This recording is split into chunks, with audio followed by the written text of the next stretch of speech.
One night, without warning, Earth is invaded. Strange alien parasites descend from the sky and quietly infiltrate human society. These creatures enter people's bodies through their ears, noses, or mouths, take over their brains, and transform them into horrifying predators. By morning, the world looks exactly the same, but hidden among ordinary people are monsters that feed on human flesh. No one knows they're there. No one knows how many have already been infected. And humanity doesn't even realize it's at war. Our story follows a high school student named Shinichi Izumi. Unlike everyone else, Shinichi gets lucky. One of the parasites attempts to enter his body while he sleeps.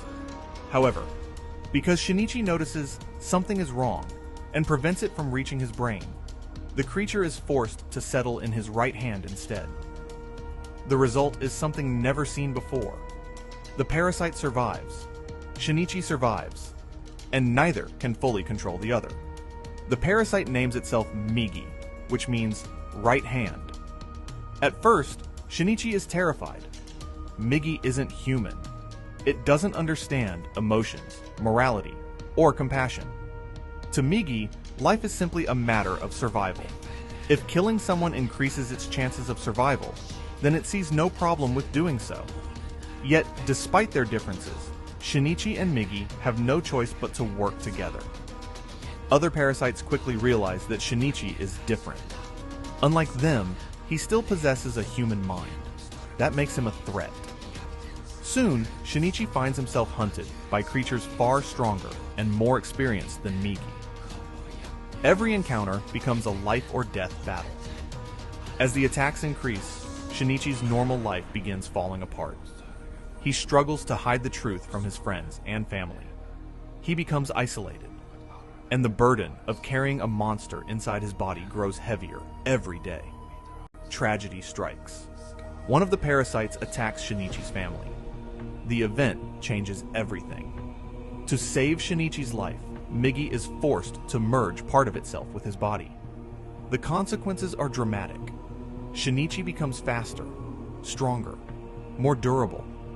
His senses become sharper than those of any normal human.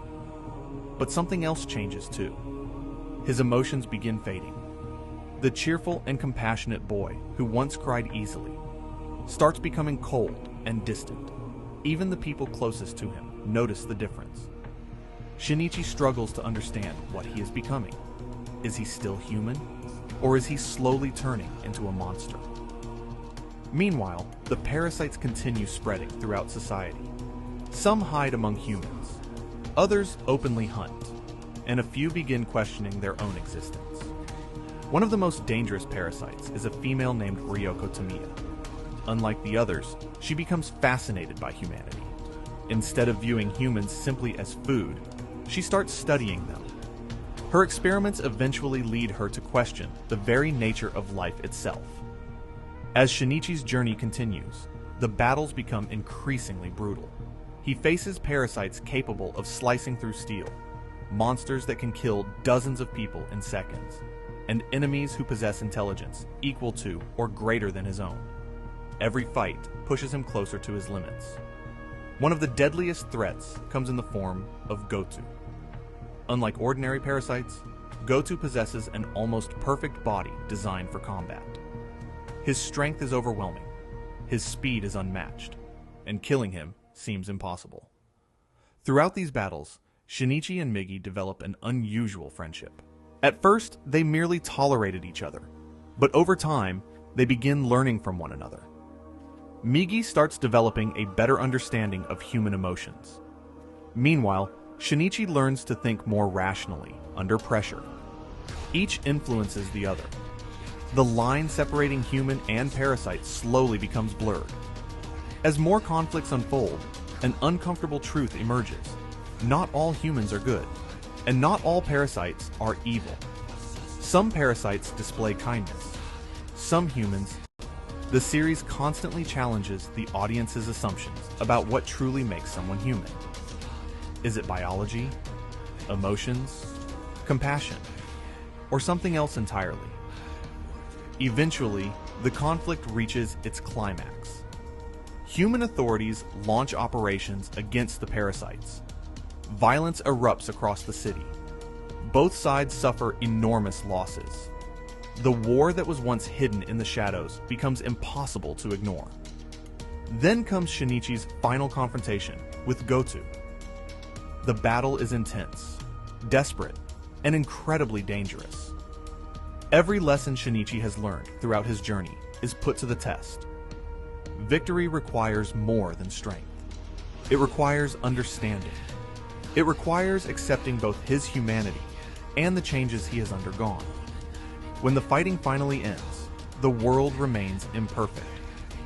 Parasites still exist. Humans continue struggling with their own flaws. But Shinichi emerges with a new perspective on life. He realizes that humanity isn't defined by perfection. People are capable of cruelty, selfishness, and violence. Yet they are also capable of kindness, sacrifice, and love. The same complexity exists within every living thing. By the end of the story, Shinichi is neither fully the person he once was, nor the monster he feared becoming. Instead, he has become something unique. Someone who understands both sides. Someone who has learned that being human isn't about what species you belong to. It's about the choices you make. Parasite is far more than a story about aliens invading Earth. It's a powerful exploration of identity, morality, survival, and what it truly means to remain human in a cruel and ever-changing world. And that's what makes it one of the most unforgettable anime ever created. Every legend begins with pain, and this story is far from over. Subscribe for more anime recaps and enter the next world with me.